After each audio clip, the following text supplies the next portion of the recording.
Mike Ditka. Remember earlier this week he's talking about, is he going to retire? Well, Bubby Brister hasn't thrown an interception in 8 games and 179 straight pass plays.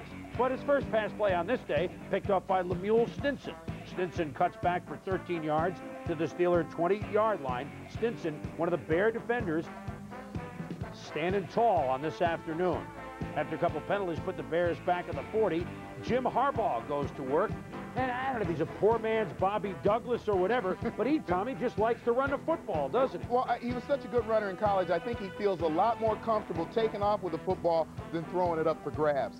Harbaugh, 7 carries, 56 yards rushing on the afternoon. This scramble down to the 3 sets up a touchdown 2 plays later by Neil Anderson. The Bears lead it 7-0. And you know who else had a good day today on defense? Our friend the Fridge. William Perry had an excellent day. Here he smells out the reverse, gets his body in front of it, and that's a big body to get in front of it. Lewis Lips cuts off, misses him the first time around, comes back to get him the second time. Now the fumble here by Worley. Watch the Fridge all over the ball. Fridge shows the hands that Ditka used to like a couple of years ago when he threw to him in the end zone. Fridge starts upfield. Smart play by the guard, getting down to make sure he gets him on the ground. And here the Fridge combines with Mike Singletary to get a sack. Couple of sacks on the day for the Fridge. When Bubby wasn't being sacked by the Fridge, he had the ball doink off the head of Derek Hill. This sort of day for the Steelers.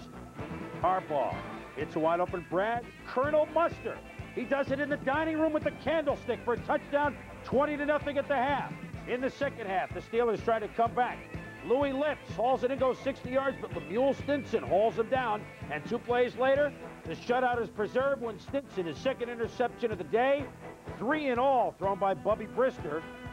And there's Bubby's numbers, and the Bears were simply too tough. Their first win, now they don't play the Steelers very often, but their first win in Pittsburgh since 1945. I'm not sure if they were the Steagles then when they won that game at Pittsburgh, but the Bears hadn't won in Pittsburgh since World War II. Kevin Butler, by the way, couple of field goals, has now nailed 22 in a row.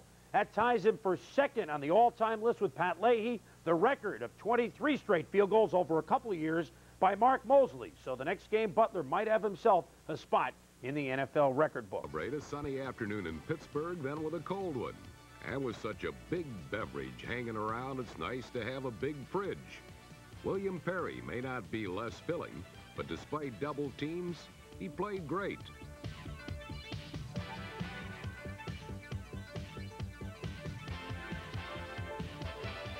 Perry cooled off the Steelers Sunday by registering 2 sacks and recovering a fumble.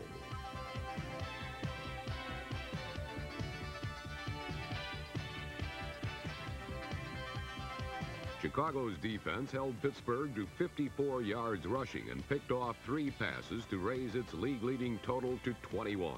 Now Brister takes the snap, drops back to throw, pumps once, now lost the right sideline for Lips. Leaping interception is made by Stinson near the 32.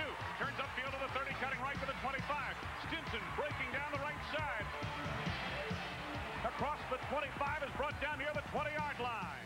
Lemuel Stinson had 2 of the 3 thefts and helped make things extremely easy for the Bears offense. Harbaugh pulls back from center, rushes on. He has time now, floats it over the right side. Buster in the clear. 15 to the 10 to the 5. Touchdown! They've been through tough times recently, but with a shutout and a 6-4 record, the Bears are just a game out of first.